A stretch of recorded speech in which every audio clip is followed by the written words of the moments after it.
Almost 24 years ago was the last time I was on this stage, in this room. I was taping my first 1 hour special. It's called Killing Them Softly. My girlfriend was sitting in that row, pregnant. She's now my wife.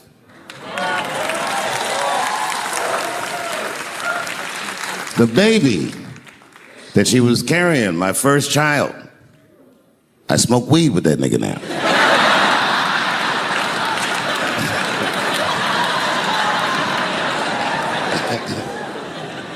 And what I remember most about that night was the pressure. Before the show, I had to run out there on the avenue and hand out tickets to anybody who would take them because I couldn't even fill the fucking room. And boy, what a difference 24 short years makes.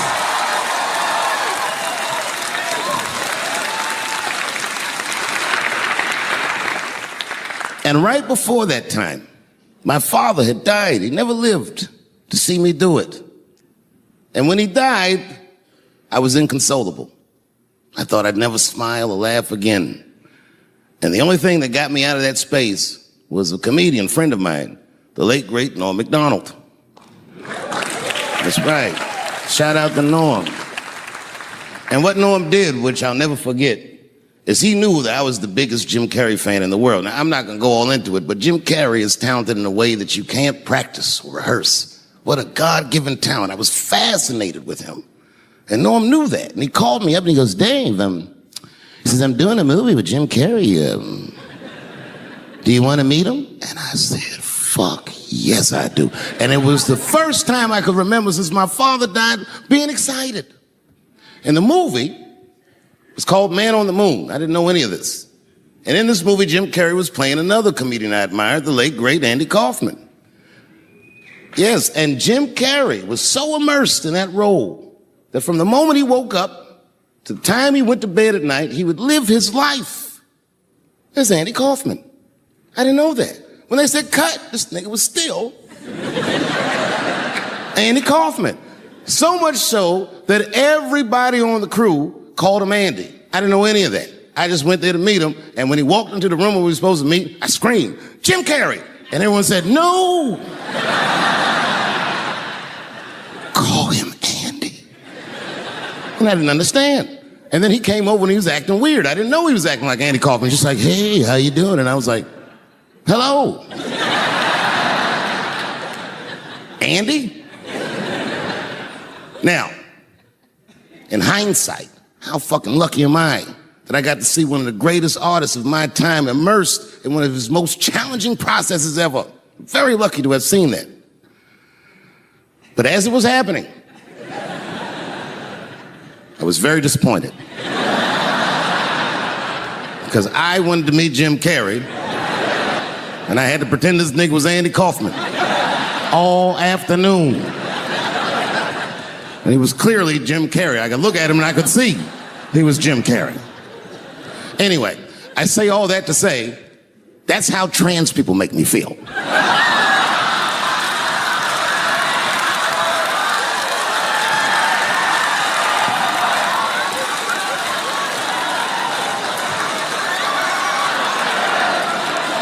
Here we go.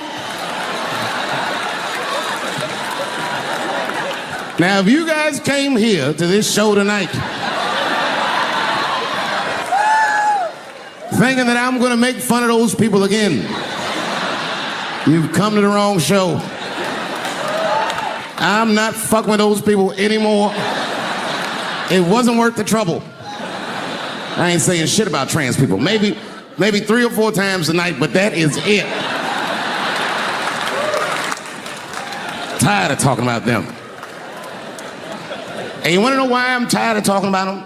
Because these people acted like I needed them to be funny. Well, that's ridiculous. I don't need you. I got a whole new angle. You guys will never see this shit coming. Transgenders are gangsters. I used to do business with a transgender in Hollywood. Man, everybody would be scared of her in the boardroom. She'd walk in there, newly minted woman, high heels, purse. Wouldn't say anything to us, just walk around the conference table looking mean as shit.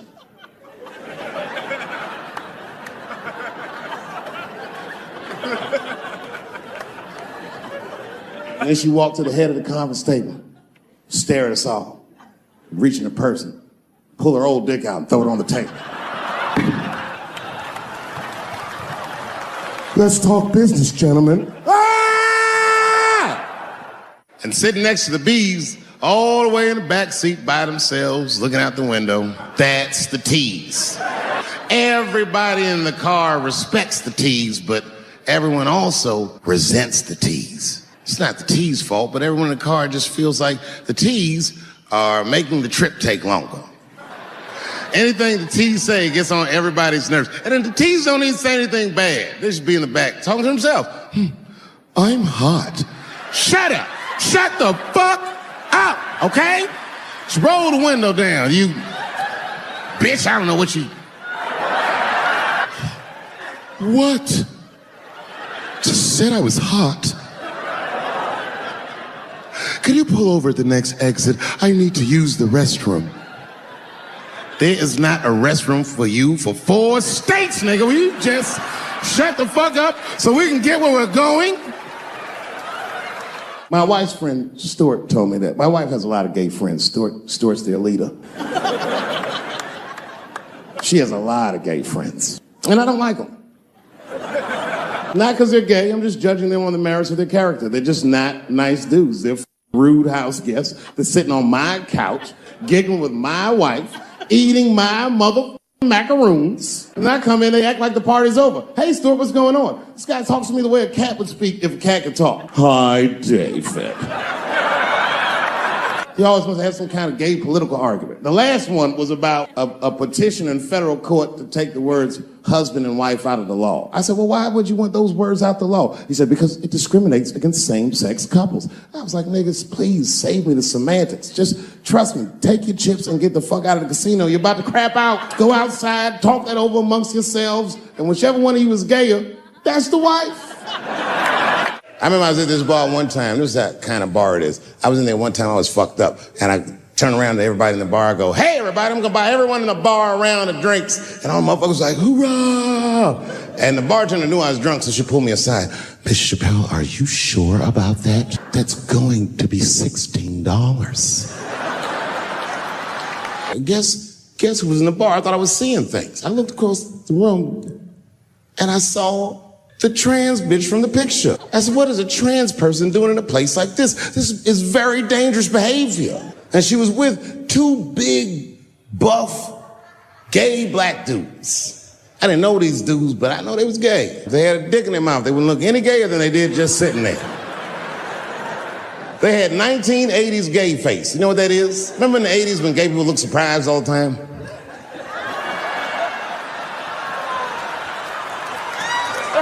Stuart educates me about this movement, you know what I mean? I didn't even know shit about it. He told me it's called LBGTQ.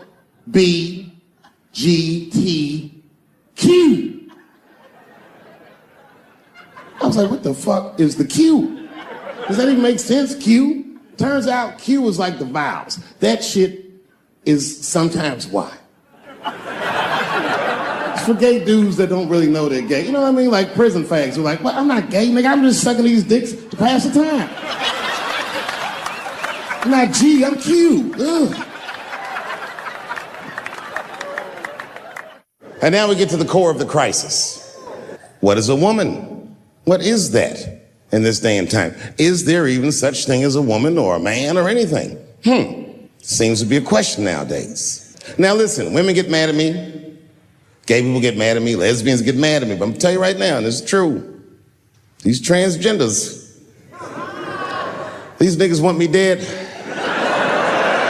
I've gone too far. I've said too much. And I gotta tell you, I'm very worried about it. I'm not even joking. Every time I come out on stage, I be scared. I be looking around the crowd, searching for knuckles and Adam's apples to see where the threats might be coming from. A nigga came up to me on the street the other day. He said, careful, Dave, they after you. I said, what?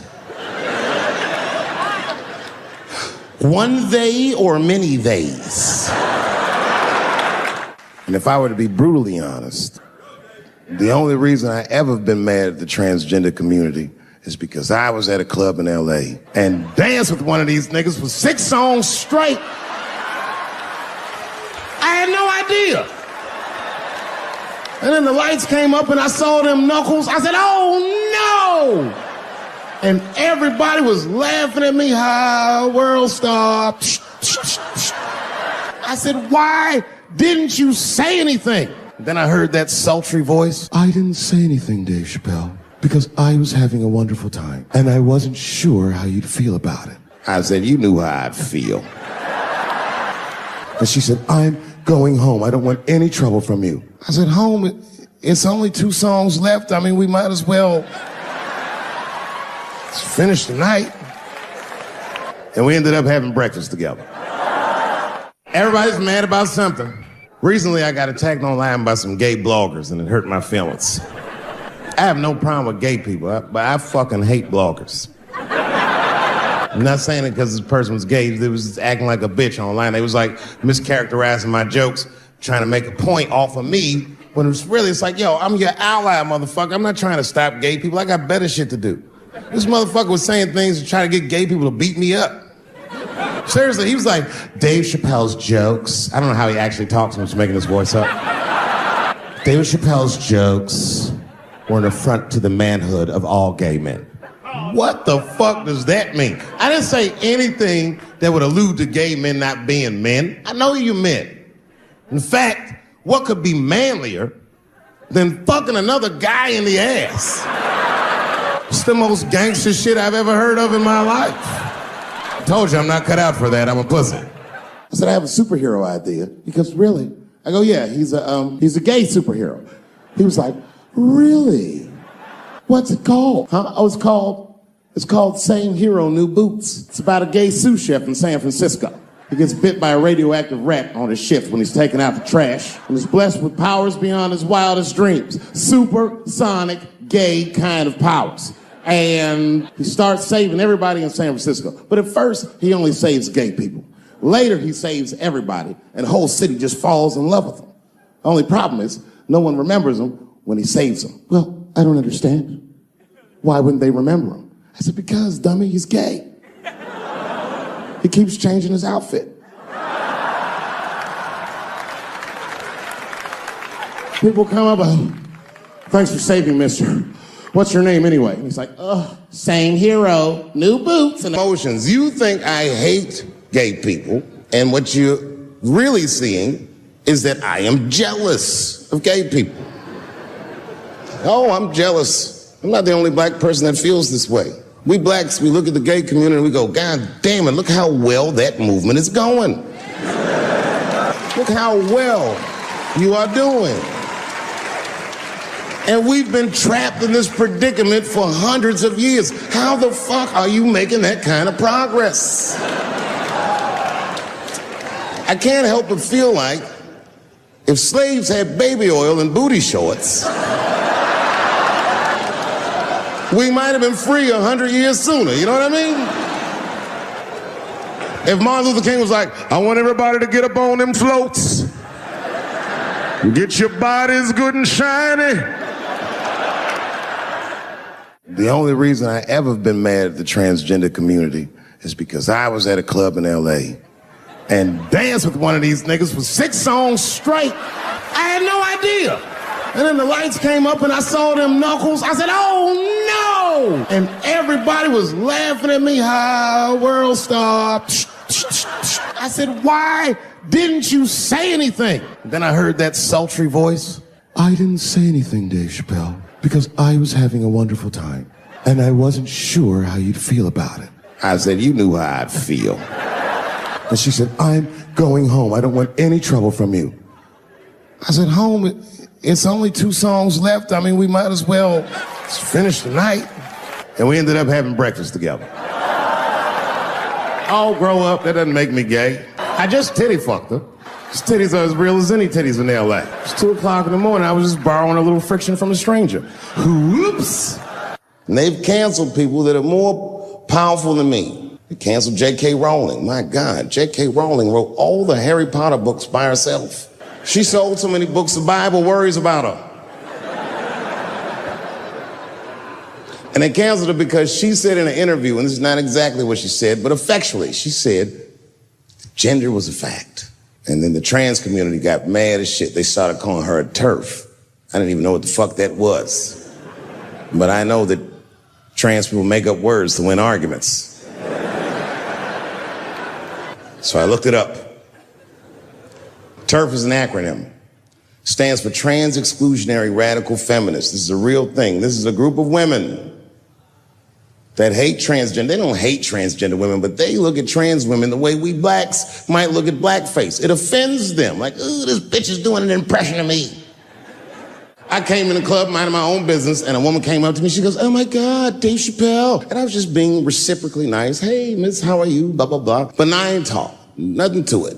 And all of a sudden, this lesbian fellow stepped between us. Hey, nigga, that's my girl. I said, yo, my man, back up like that. She said, I ain't backing up off shit, nigga. That's my girl. I said, bro, you're gonna have to give me 3 feet like this. She said, stop calling me a man, motherfucker. I'm a woman. I said, what? And then I looked deep in this nigga's cheekbones. I said, oh my God, you are a woman. It was just too much for me to even wrap my mind around. But I tell you what, I unballed my fist immediately, and I softened my posture so that she would know she's in no danger. I even changed the tone of my voice. I said softly, sweetly, like a pimp might say, bitch, I'm about to slap the shit out of you. You know who I feel real bad for is Indians. Everybody feels bad for Indians. They get dogged openly because everybody thinks they're dead. These motherfuckers are not all dead, all right? With my own eyes, I've seen a gathering of 1,500 Native Americans. They were all gathered in one place. The place is called Walmart in New Mexico. There's Indians everywhere. I'd never seen Indians before. I wasn't even sure if they were Indians. It's fucked up, but I asked one of them. It's not nice, but I seen him in the sports section looking at bows and arrows. I had to say something, excuse me. I don't mean to be rude. Are you an Indian? And he was cool. Yes. Yes, I'm Indian. Still didn't believe him. I had to test him to be sure. This is fucked up. But I had a gum wrapper in my pocket, so I balled that shit up and I threw it on the floor. And a single tear came out his eye. I said, oh shit. I had so many questions. So what tribe are you from? I am a Navajo. I said, word. I studied you in social studies. You're a hunter-gatherer, correct? He said, I guess so. That's what you wish to call it. I said, why? What do you call it? He said, I am an alcoholic.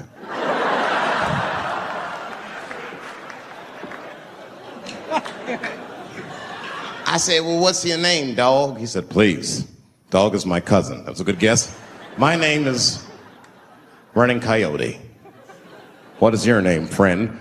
And that shit caught me off guard. I mean, I didn't want to say my name was Dave to a motherfucker named Running Coyote. This don't feel good enough. He just put me on the spot.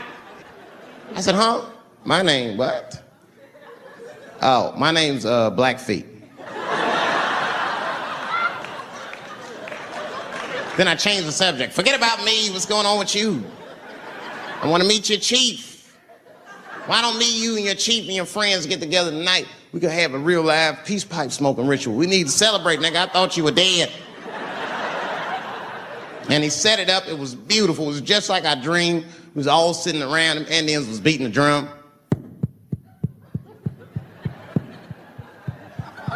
Some other Indians came out the back with a long blanket that was folded in half and put in front of us.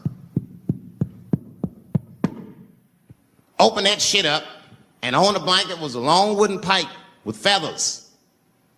And bags of weed were all over the blanket. And Chief walked over.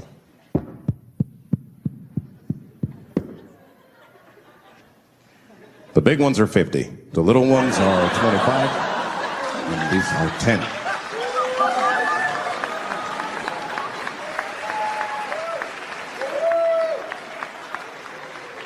Me and those Indians got high as shit. I was baked. I told the chief, he was talking, I cut him off. Time out, chief. Sorry to interrupt. Fucking smashed, man. The weed's too strong. I'm itching. This is PCP, nigga. The spirits have got me. Chief, the spirits have got me. And the chief threw some water in my face. Calm down, blackface. Splash! I said, hey, it's black feet, motherfucker. Take it easy.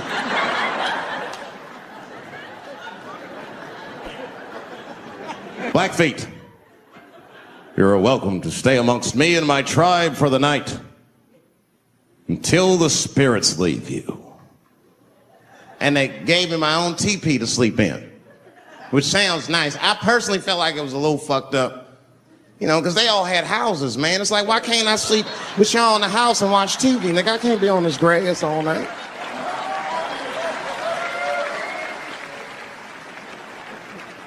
Yeah, Indians is rude, man. Everybody's rude. Indians, they eat nasty food. All they ate was corn and shit. Doritos, I think they call it. That's right.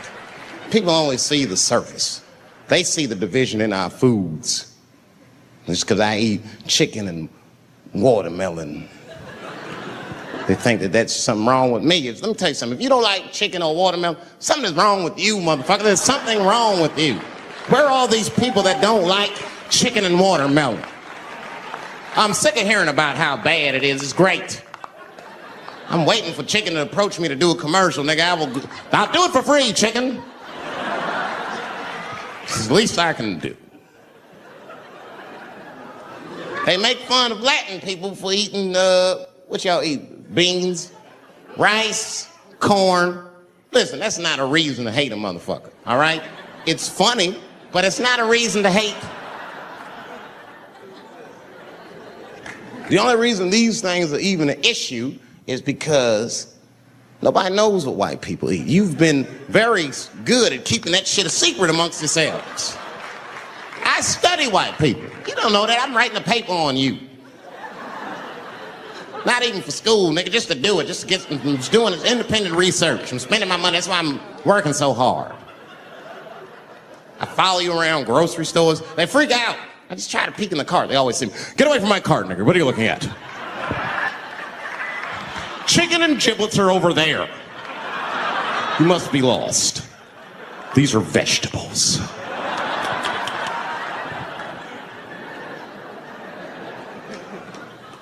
I know what you drink.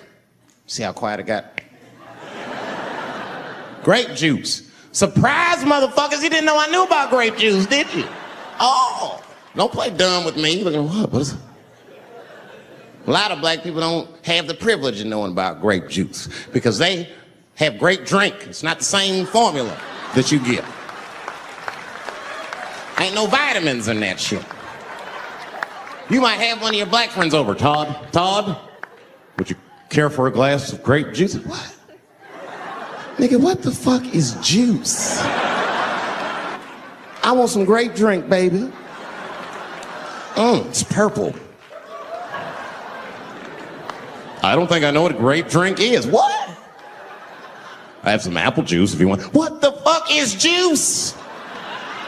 I want some apple drink. Scream.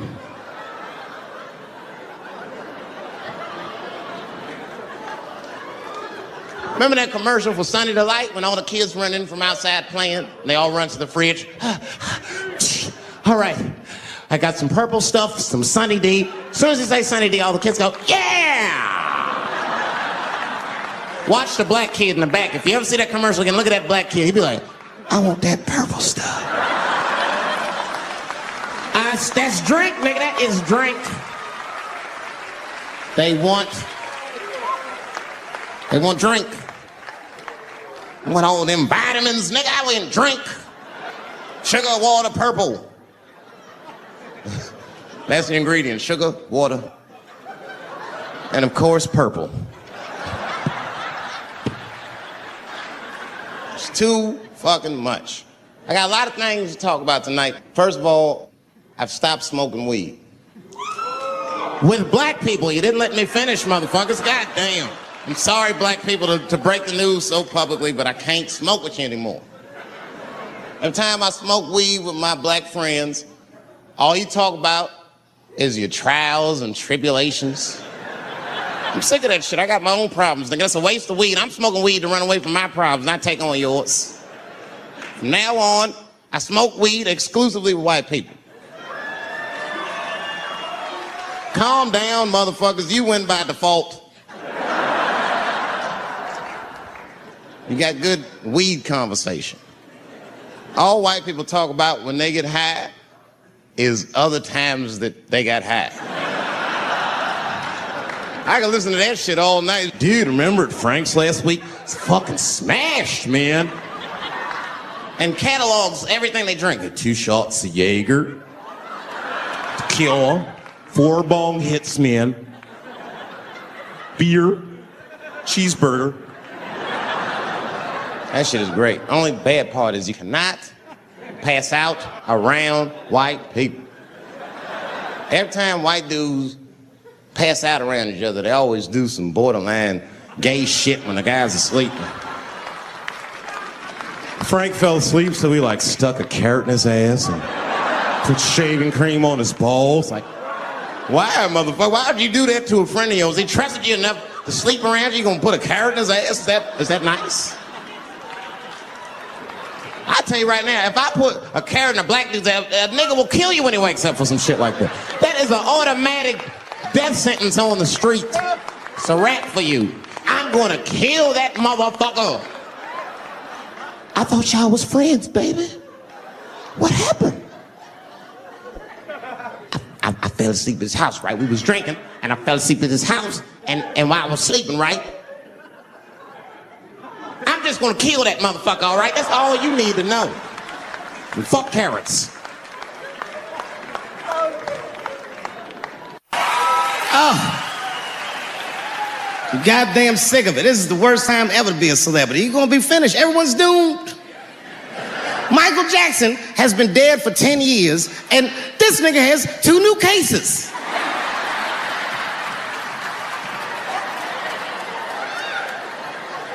And if you haven't watched that documentary, then I'm begging you, don't watch it. It's fucking gross. I felt like HBO was sticking baby dicks in my ears for 4 hours straight. Really nasty shit. I don't want to know all these things. Turns out, Michael Jackson allegedly likes a long gander at the anus. So they said he stares at people's buttholes. That's what they said. That's how gross the documentary was.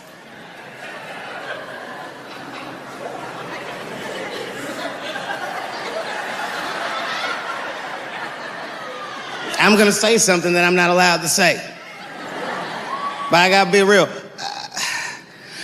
I don't believe these motherfuckers. I do not believe it. But let me qualify the statement. I am what's known on the streets as a victim blamer. You know what I mean? Somebody come up to me like, Dave, Chris Brown just beat up Rihanna. I'll be like, well, what did she do?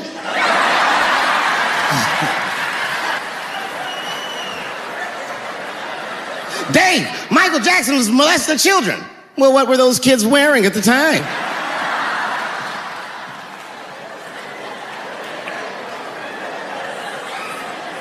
I don't think he did it. But you know what? Even if he did do it, you know what I mean? You know what I mean? I mean, it's Michael Jackson. I know more than half the people in this room have been molested in their lives. But it wasn't no goddamn Michael Jackson, was it? This kid got his dick sucked by the king of pop. All we get is awkward Thanksgivings for the rest of our lives.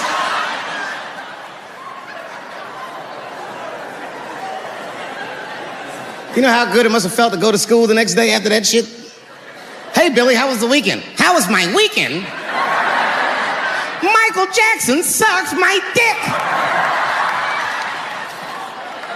And that was my first sexual experience. If I'm starting here, then sky's the limit.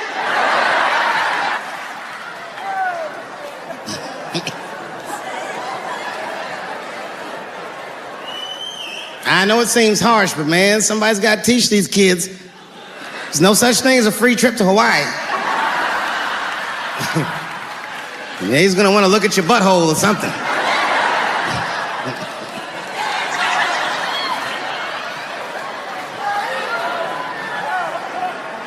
You know why I don't believe it? You know why I don't believe it? Because if Michael Jackson's out here doing all this molesting, then why not Macaulay Culkin? Macaulay Culkin said in an interview that Michael Jackson never did anything inappropriate with him or even around him. Think about that shit. You know, I'm not a pedophile. But if I was, Macaulay Culkin's the first kid I'm fucking, I'll tell you that right now.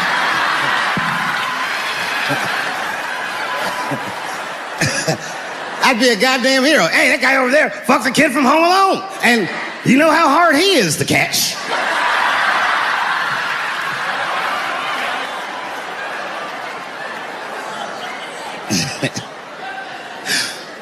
My mind's telling me no.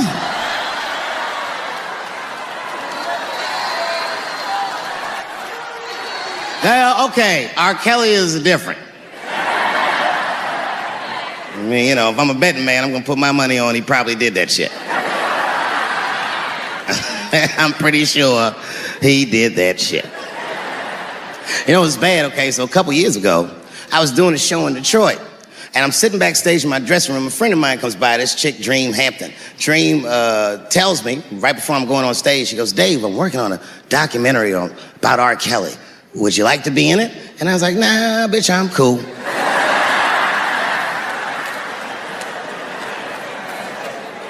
I went on stage, I just forgot about the shit. And then 2 years later, the documentary comes out, Surviving R. Kelly. And when it comes out, Dream's promoting the shit, and she keeps bringing me up. She said, I asked Dave Chappelle to be in my documentary, and he said it was too hot for TV. Bitch, I did not say that. It does not even sound like how I talk. Oh, that's too hot for TV? I would never say that shit.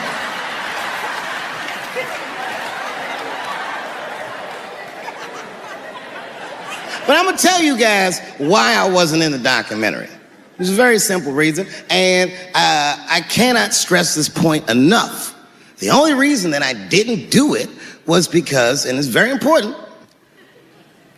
I don't know this nigga at all. I don't know anything. I don't know anything that they don't tell me about. I don't hang out with this nigga, nothing. So what the fuck do I gotta be in the documentary for? This guy, R. Kelly, got another sex tape out now. Can't you believe that shit? This guy makes more sex tapes than he does music. He's like the DJ Khaled of sex tapes. Another one. Like, damn, nigga. It's a lot of tapes. The new one's so bad that they didn't even show it. I've never seen anything like this. The prosecutor in Chicago came out in a press conference and read to the media a transcript of a sex tape. Have you ever heard of such a thing? This nigga read the sex tape. And it was so bad that R. Kelly sounded guilty in the transcripts. It's fucking amazing. 16 times the girl's age was mentioned. Isn't that crazy? This motherfucker is an idiot. He was fucking her like, yeah, this is the best 14-year-old pussy I've ever had in my life. And she was like, you like this 14-year-old pussy? He's like, oh yeah, I love this 14. I'm like, man, you need to shut the fuck up. You gotta give your lawyer something to work with. You're supposed to be on the tape like, this is the best 36-year-old pussy I've ever had in my life. And then your lawyer gonna be like, Your Honor, clearly my client thought that this woman was 36, as he mentioned some 16 times in the tape. They gonna know you lying though, you know what I mean? Everybody knows no such thing as good 36-year-old pussy.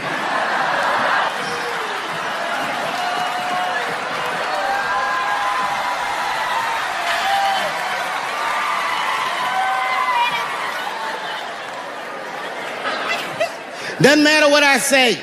And if you at home watching this shit on Netflix, remember, bitch, you clicked on my face.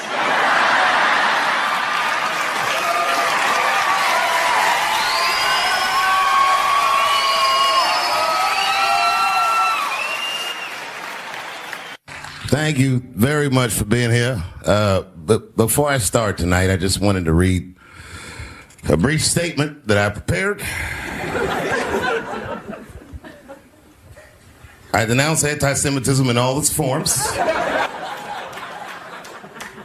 And I stand with my friends in the Jewish community. And that, Kanye, is how you buy yourself some time.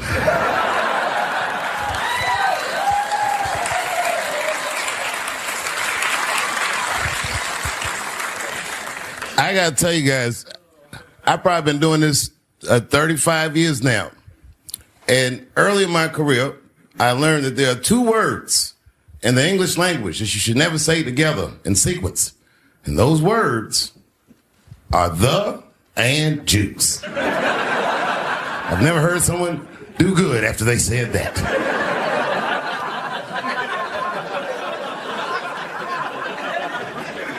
Kanye's gotten into some scrapes before. Normally when he's in trouble, I pull up immediately.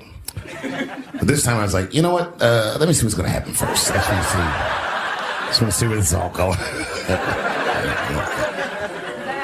I can't even remember how it started. Vaguely, I remember it started with a tweet, strange tweet.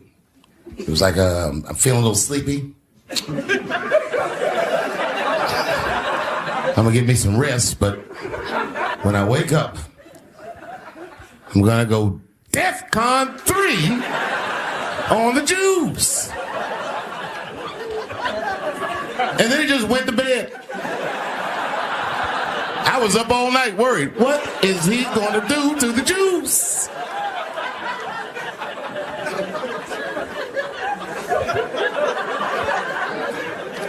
I grew up around Jewish people.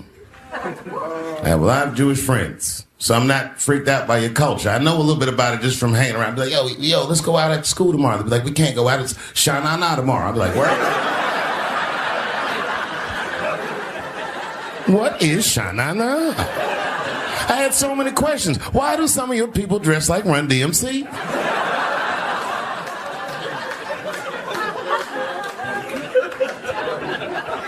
Kanye woke up from that nap. He went right to work.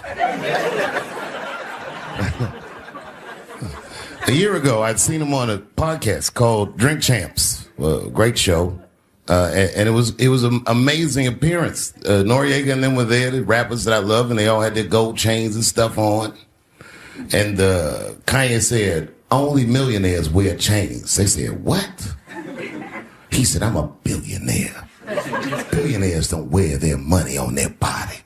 I tucked my chain and I said, oh, snap.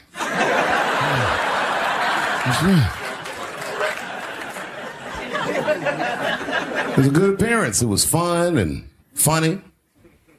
But when he woke up, he went on Drink Champs again. This time, he was on one. He was mad about something. He said, I can say anti-Semitic things, and Adidas can't drop me. Now what? Adidas dropped that nigga immediately.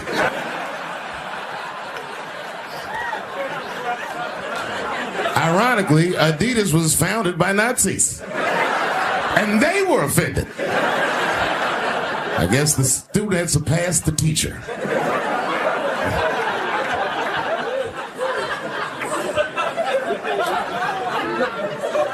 It's a big deal. He had broken the show business rules. There's just a rule. You know, the rules of perception. If they're black, then it's a gang. If they're Italian, it's a mob. But if they're Jewish, it's a coincidence, and you should never speak about it.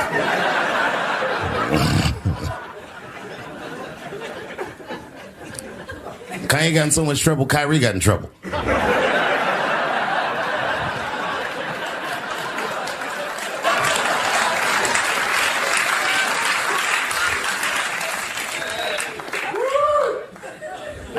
Kyrie Irving posted a link to a movie that he had seen on Amazon. No caption on the poster, nothing like that.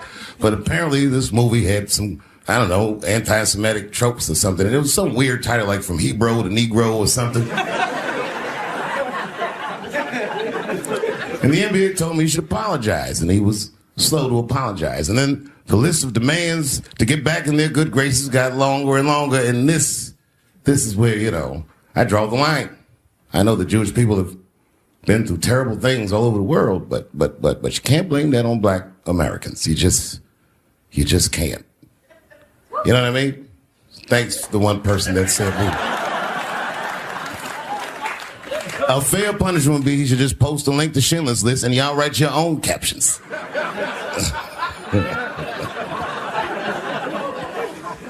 Kyrie Irving's black ass was nowhere near the Holocaust. In fact, he's not even certain it existed.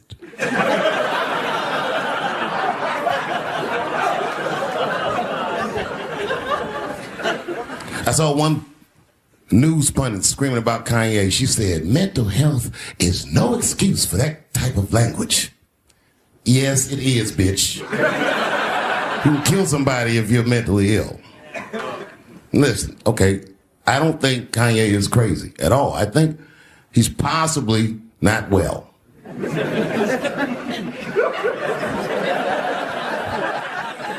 Well, I've been to Hollywood. I don't want y'all to get mad at me. I'm just telling you. I've been to Hollywood. This was just what I saw.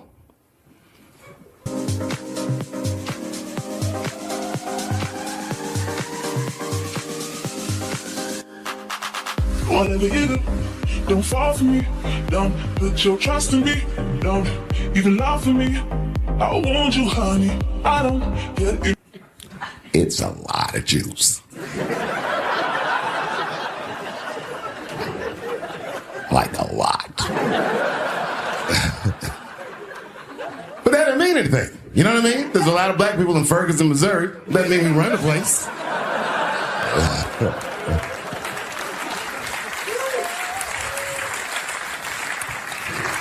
I could see if you had some kind of issue, you know what I mean? You might go out to Hollywood and you might start connecting some kind of lines, and you could maybe adopt the delusion that the Jews run show business. It's not a crazy thing to think, but it's a crazy thing to say out loud in a climate like this.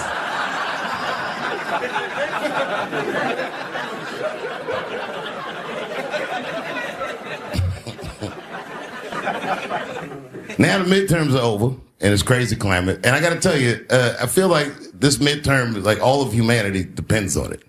And it's an ominous sign. The most ominous sign of the midterms, I believe, would be Herschel Walker, who I don't want to speak badly of because he's black. But I have to admit, he's observably stupid.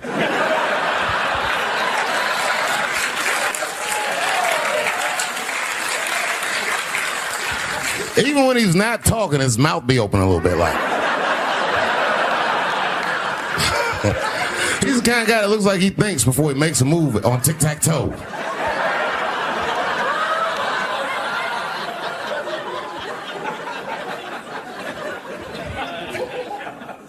And I'm watching the news now, they're declaring the end of the Trump era. Now, okay, I can see how in New York you might believe this is the end of his era. I'm just being honest with you. I live in Ohio amongst the poor whites. A lot of you don't understand why Trump was so popular, but I get it, because I hear it every day. He's very loved. And the reason he's loved is because people in Ohio have never seen somebody like him. He's what I call an honest liar. Well, I'm not joking right now. He's an honest liar. That first debate, I'd never seen anything like it. I've never seen a white male billionaire screaming at the top of his lungs, "This whole system is rigged," he said. And across the stage was a white woman, Hillary Clinton and Barack Obama, sitting over there looking at him like, "No, it's not." I said, "Now, wait a minute, bro. It's what he said." And the moderator said, "Well, Mr. Trump, if in fact the system is rigged, as you suggest, what would be your evidence?" You remember what he said, bro? He said, "I know the system is rigged because I use it." I said, "God damn." And then he pulled out an Illuminati membership card and chopped a line of cocaine up and did it right at the podium.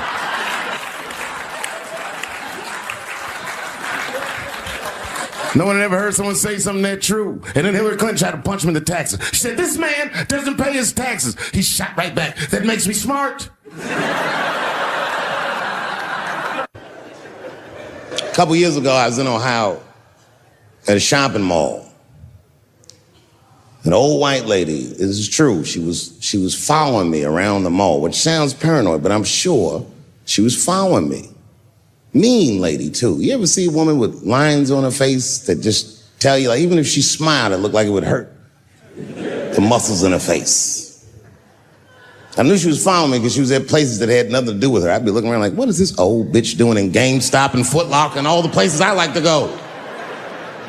Every time I see her, she'd just be looking at me all mean. And eventually, I forgot about her. So then after I'm shopping, I go all the way to the back of the parking lot. I'm parked all the way in the back. And as soon as I open my car door, I hear a voice go, David Chappelle. Just like that. I didn't even have to look. I knew it was her.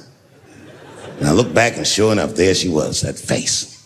To be honest with you, she probably wasn't even that old. She's probably around my age. But she was a white woman. This bitch looked terrible. I kept my cool. I was nice. I said, hello, miss. And she didn't say anything back. All she said was, I watch your comedy. I said, uh-oh. And then she says, it's true, she goes, it sounds to me like you hate women. I said, well, you know what, miss? It's art. And you're free to interpret this art however you'd like. But I can tell you, as the maker of this art, that I don't believe that I feel that way. And she said, well, I think. And I said, shut up, bitch. Shut the fuck up. Before I kill you and put you in the trunk. Ain't nobody around here.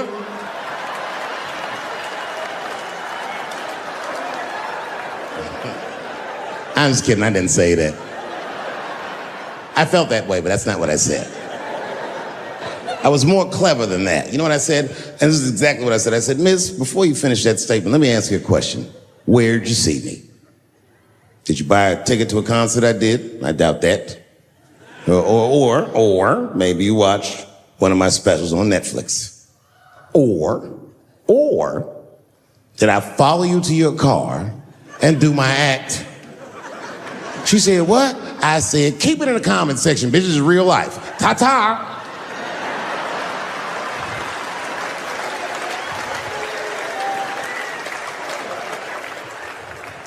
And then I drove off. You can see it. You ever have this happen? This is how confusing it is. This is the practical application of what I'm talking about. Like a guy be out, just having a lot of guys, you be out at a club, bar, right? He's kicking with your boys, and a girl walks by, and man, she looks good. She looks good. Not good in that classical way.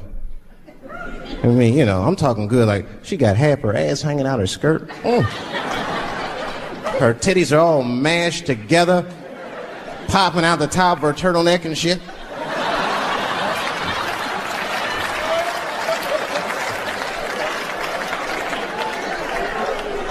And you with your buddies, right? You with your buddies, you got a couple drinks in you, and you see a girl, you might try to talk to her, this might not come out right. I don't know what you say, but damn, look at them titties! Right? The girl gets mad and says, wait a minute. Just because I'm dressed this way does not make me a whore. Which is true. Gentlemen, that is true. Just because they dress a certain way doesn't mean they are a certain way. Don't ever forget it. But ladies, you must understand that that is fucking confusing. Just is. Now that would be like me, Dave Chappelle the comedian, walking around the streets in a cop uniform. Somebody might run up on me. Oh, thank God. Officer, help us. Come on, they're over here. Help us. I'm like, oh, just because I'm dressed this way does not make me a police officer. You understand what I'm saying? It's like, all right, lady, fine. Fine. You are not a whore. But you are wearing a whore's uniform. I'll tell you that shit right now. Another time, about 6 years ago, there was a lesbian woman that tried to sell a story about me to TMZ. Thank goodness TMZ could see right through the sham of that story. This woman claimed that I beat her up in a nightclub because she was a lesbian. That is fucking crazy. Bitch, I didn't even know you was a woman.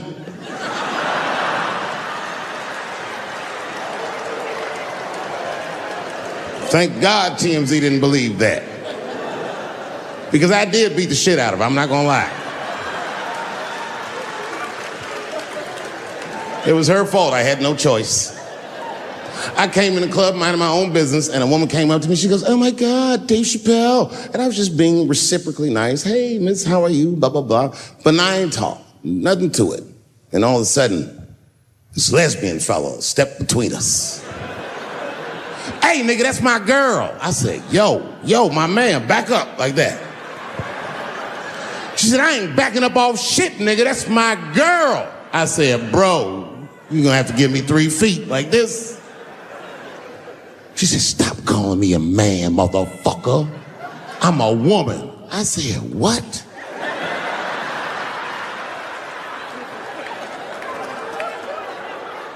And then I looked deep in this nigga's cheekbones. I said, oh my God, you are a woman. It's just too much for me to even wrap my mind around. But I tell you what, I unballed my fist immediately, and I softened my posture so that she would know she's in no danger. I even changed the tone of my voice. I said softly, sweetly, like a pimp might say. Bitch, I'm about to slap the shit out of you.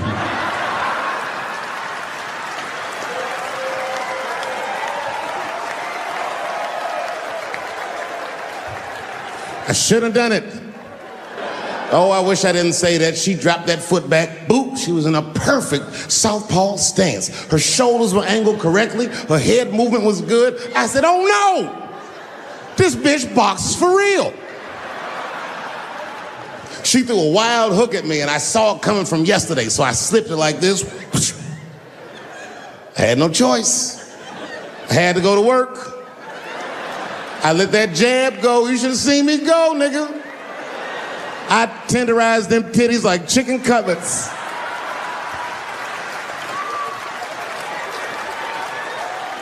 I whooped the toxic masculinity out of that bitch.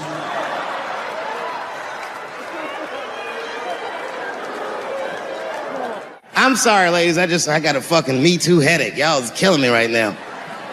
It's really fucking tough to watch what's going on. You know, ladies, I said it in my last special, and I got in a lot of trouble for this. I told you you were right. But the way you're going about it is not going to work. But I'm biased. I said it. Louis C.K. was a very good friend of mine before he died in that terrible masturbation accident. And it was his room. You read the story. He was masturbating in his own room. That's where you're supposed to masturbate. And then he said, hey, everybody, I'm gonna pull my dick out. Nobody ran for the door or nothing like that. They all just kind of hung out like, I wonder if this guy's serious. And he came on his own stomach. There it is. What is the threat? Have any women ever seen a guy that just came on his own stomach? This is the least threatening motherfucker the earth has ever seen. All you see is shame in their face and cum dripping down like pancake butter.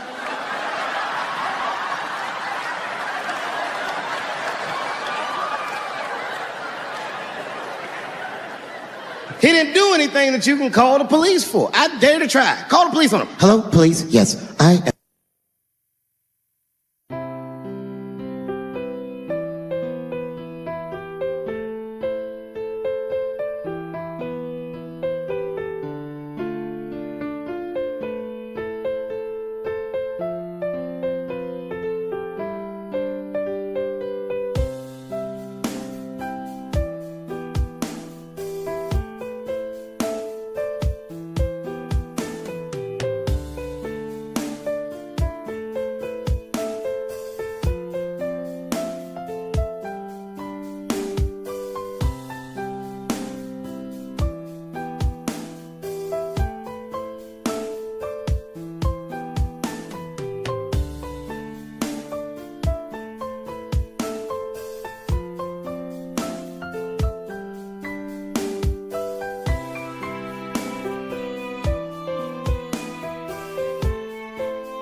Fuck, I need an alibi.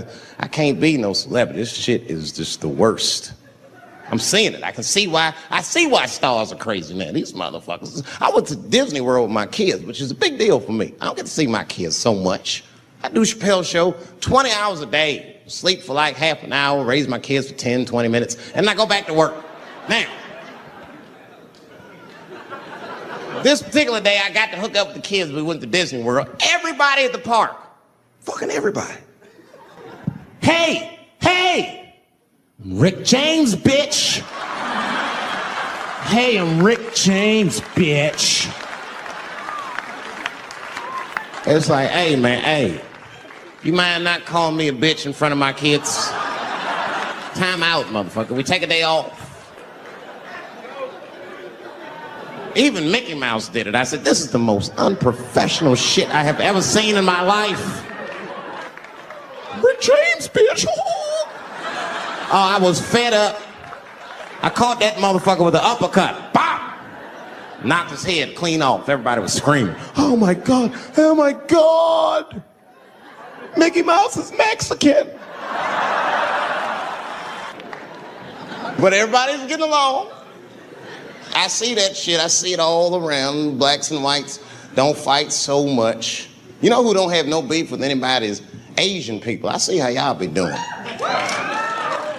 Y'all just lay in the cut. Only people Asian people beef with is other Asian people.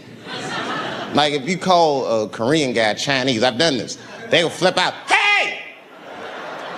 What make you think I'm Chinese? I am Korean. I look Chinese. Yes, motherfucker, you do look Chinese. That's why I said it. It's an accident. Nigga, to the untrained eye, you all look Chinese to me. It's a mistake. I'm not trying to offend you. Some people say all black people look alike. We don't get bent out of shape. We normally just call those people police. Okay? Just learn to live with it. I am not saying that to say that trans women aren't women. I am just saying that those pussies that they got, you know what I mean? I'm not saying it's not pussy, but that's like beyond pussy or impossible pussy. Tastes like pussy, but that's not quite what it is it? It's not blood, that's beet juice.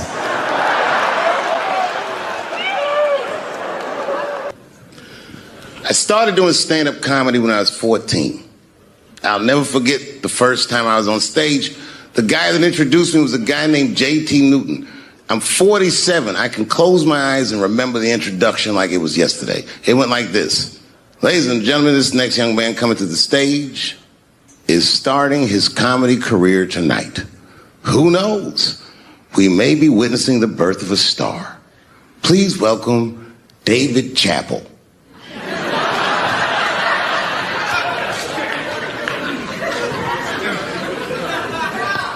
From the first time that I ever held a microphone, I was sure this was it. I knew I was home. I knew I had found my thing. And my God, man, I was a child. I got good. Matter of fact, I was good from the moment I started. And I'm not saying this to be a braggart. I'm telling you the truth. These old niggas was in awe of me. How was this little boy so poised? They used to say. I was. I mean, you know, I got better, but I started out good. About a year into it, when I was 15 years old, I had written a joke during the AIDS epidemic about having a Goodyear condom. Something, I don't even remember the joke. Something about an industrial strength condom by Goodyear. I just remember all the comedians really liked that joke. And there was an older comedian. And he came to me one night after the show, after he saw the joke, and he said, listen, I got an audition at another comedy club, and I was wondering, do you mind if I do that joke? I just want to borrow it. Now, I'm a kid. I don't know any better. I'm like, borrow it? Well, I guess, sure, if it'll help your career. I let him do the joke. And then weeks later, I was waiting to go on in a comedy club, and he went on before me, and he did the joke. And after the show, I pulled him aside and I said, hey, man, I don't mind you borrowing my jokes, but you got to give them back. He said, oh, I forgot to ask you. He goes, let me buy that joke from you for $50.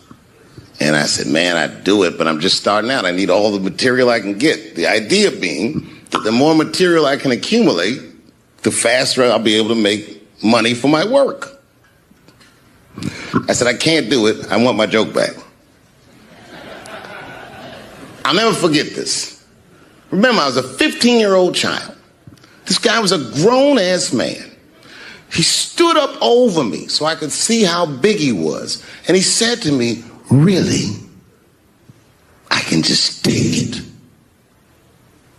And he did.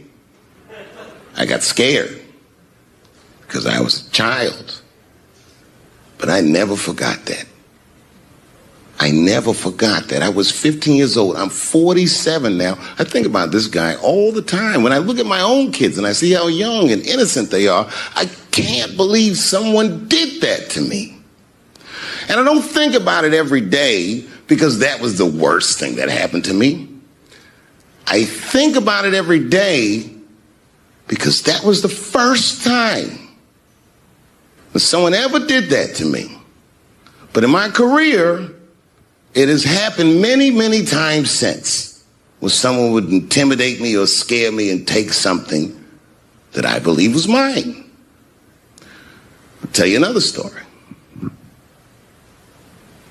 Now I'm 18 years old. I'm living in New York City, and I just finished my first road tour, which was a very difficult tour. I'll spare you the details. Now I'm back in New York, but my rent is paid, thank God. And I have $60 to my name, and a woman that I had met in Pittsburgh, a bad Dominican bitch,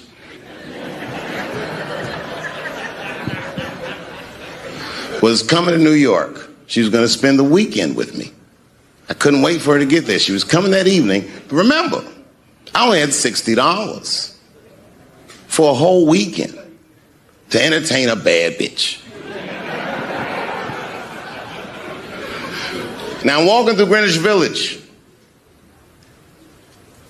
and I see something I've never seen before.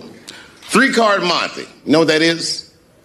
Yeah, the guy had the whole thing. The table was set up, and he had the 3 cards, and the crowd was hooting and hollering, and he was like, find the red card, find the red card, and people were playing. Sometimes they win, sometimes they lose, but it was really exciting, and I'm standing there watching it, and I noticed while I'm watching them play this game that the red card, the one you're trying to find, had just a little bend on the corner. And I'm watching it, and I'm like, yo, this guy doesn't seem to know that red card is bent. I'm going to beat this motherfucker. And I walked up to the table, and I said, let me play a hand. And I put my last $60 on that table, and he starts to shuffle and find the red card, find the red card. And I kept watching that bent card go around the table, make sure I kept my eyes on that bent card. And when he stopped shuffling, and he said, find the red card, I pointed to it with confidence. Here it is right here. And he flipped it over, and it was black. And he took my money.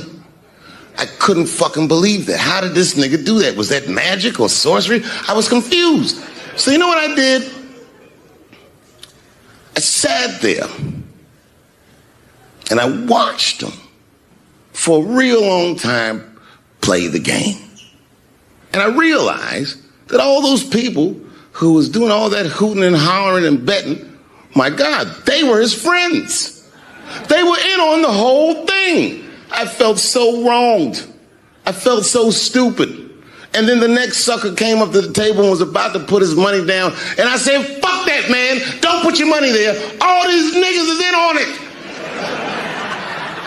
It's a trick. And when I said that, the guy that was dealing, and this motherfucker was huge, snatched me up by my collar. Feel how strong he was when he grabbed me. I was a skinny little guy. And he was going to maul me. And the only reason he didn't, I'm sure, is because he saw the fear in my face. And that fear, he looked at me. I saw his eyes go from hard to soft. He softened. Then he looked at me like the way a father would look at a child. And he said to me, young man, don't ever come between a man and his meal. I never forgot that either. Most niggas would have to run the streets for years to learn a lesson that profound. It took me 2 seconds. Never get between somebody and their paper. Taking a man's livelihood away from him is akin to killing him. Look, it was way more intense than what you guys might have read. I don't know what you read, but the kid, while we was beating on him, reached in his waistband, pulled out a .22 caliber pistol. That shit was mayhem. Everybody started screaming, oh my God. Oh my God, he's got a gun. He's got a gun. And then I got scared. I was in the back, but I was scared. Because I knew that everybody that was with me was armed. Yes, if they had shot and killed this kid on stage at the Hollywood Bowl, like I pay you to do, Travis,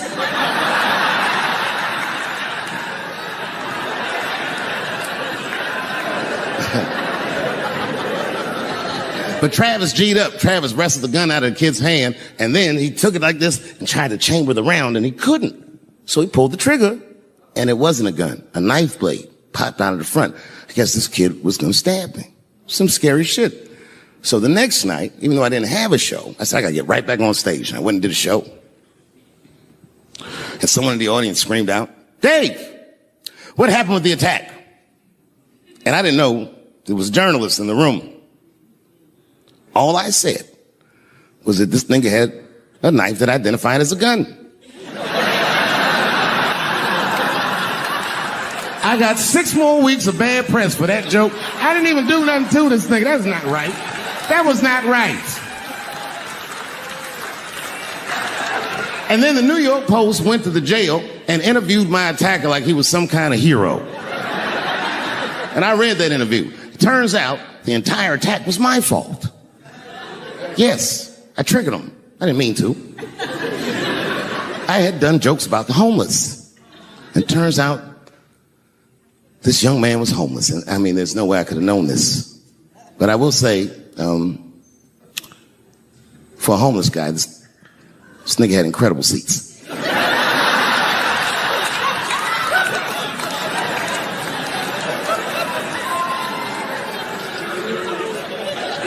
Oh, and they said I triggered him because I had done LBGTQ jokes, and it turns out this fella was a bee. That was the headline in the article. It said, Dave Chappelle's alleged attacker is bisexual. I said, alleged attacker? This motherfucker definitely attacked me. I'll show you the tape. He's allegedly bisexual. I'm gonna need to see him suck somebody's dick before I believe the rest of this article.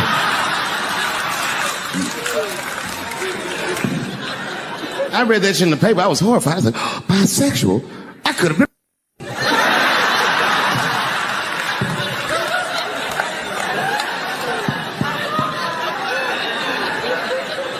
No, you know what though? It's not funny because after all that madness ensued, I went to the hotel room. I was by myself and I opened the door and my wife was in there alone. She was sobbing, like sobbing. I said, oh my God, what's wrong with you, bitch? Did you get attacked too?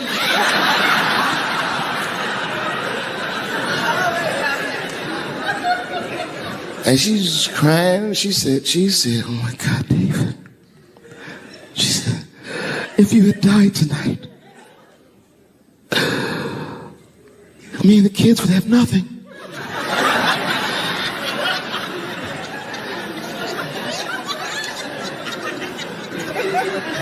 Then I knew it was serious. So I sat down on the bed next to her. And I reached in my pocket, I pulled some keys out that she had never seen before. She said, what are those keys? And I gently placed them in her hands. I said, sweetheart, those are the keys to my safe deposit box. God forbid anything ever happened to me. But if it does, don't even worry about it. You and the kids have everything you need in that box. I've already taken care of it. And she was looking at them keys, and I could see her mind realize what we were actually talking about. And then she just started crying harder. And to be honest with you, that made me cry a little bit too. And we hugged each other real tight.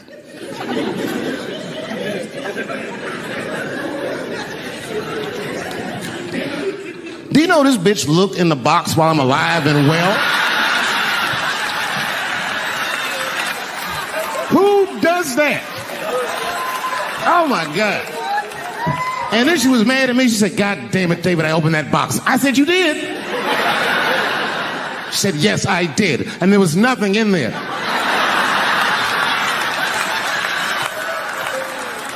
I said, nothing? Oh. She said, nothing except your stupid joke book. I said, whoosh. I said, well, sweetie, look. If you tell those jokes exactly how they're written, you and the kids should be fine. They're really good jokes.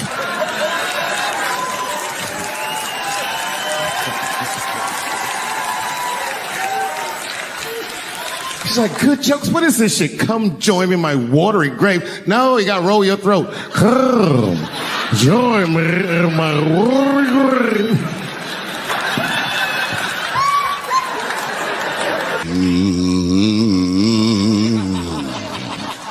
You know, that's just my grandmother used to sing that when she cleaning up. That's a Negro spiritual. Black work song. Not everybody know about that. I know. See, white people, you guys might whistle when you work. You dig? But that's how you can tell what kind of work we're actually doing.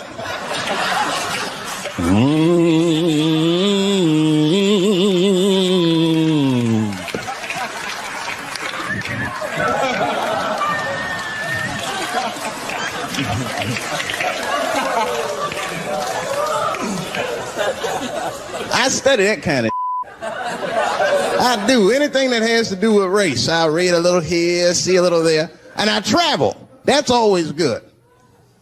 Traveling has made me a racism connoisseur, if you will.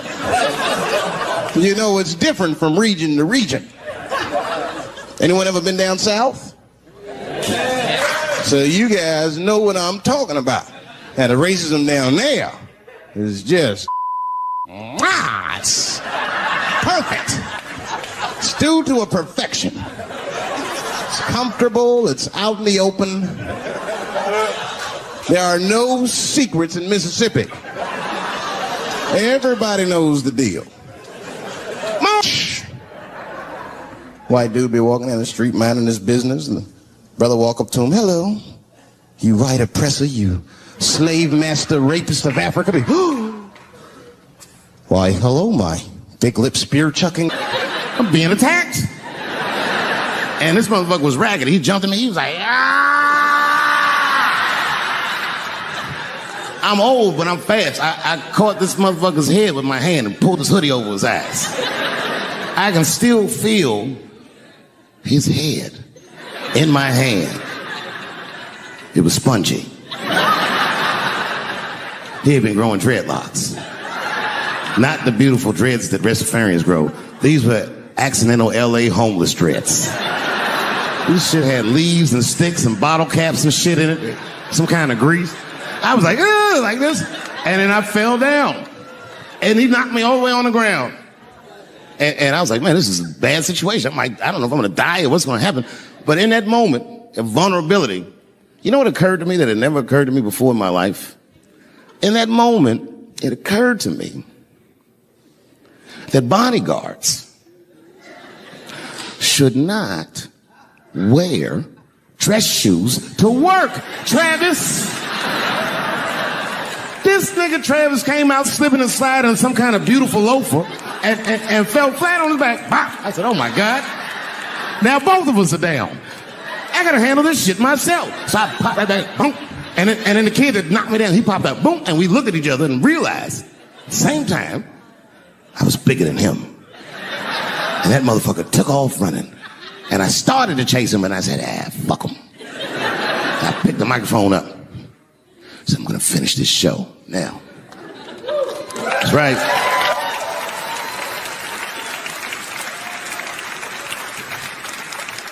For 3 months before that, I'd been making fun of Chris Rock. And people would ask me all the time. They'd say, Dave, what would you do if you were Chris Rock and Will Smith slapped you in the face? And to this day, the answer is the same. Well, I don't know what I would have done. I've never been in a situation that extreme. But I do know now what Will Smith would not have done. And that is enjoy the rest of his evening. Man, listen. We gave that kid a good wall. We was whooping his ass. Not we. I mean, I was on stage trying to think of a joke to tell, but they was beating this nigga up right behind me. Everybody could see it.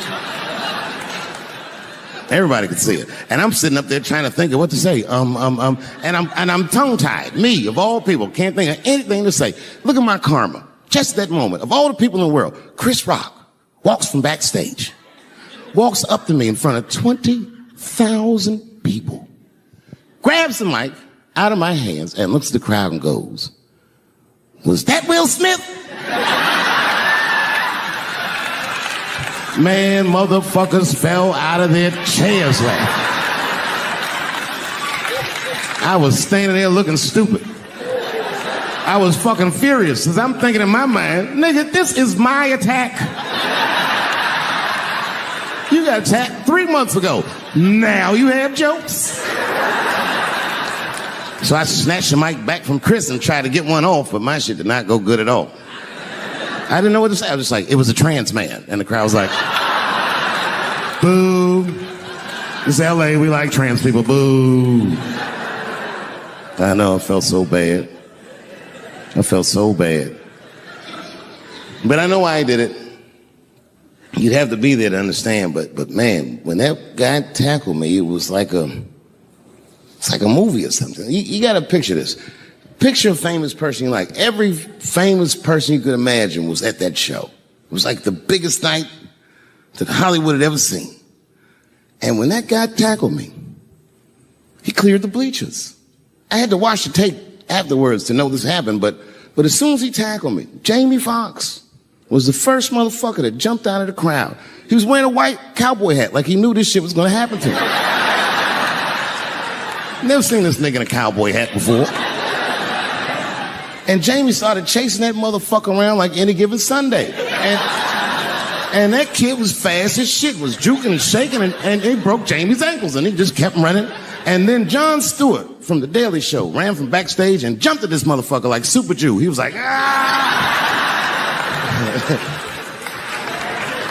And the kid seen Jon coming, so he jumped back, and Jon went flying that way. And this kid was fast, and then he turned around. He sees the emergency exit. He starts running for the emergency exit.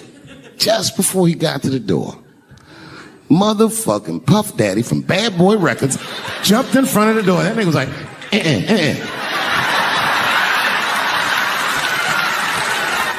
Boy, Puffy got that motherfucker. And then every celebrity just ran out because every celebrity saw themselves in me, and they just started beating the fuck out of that kid. And I know Chris was backstage looking like,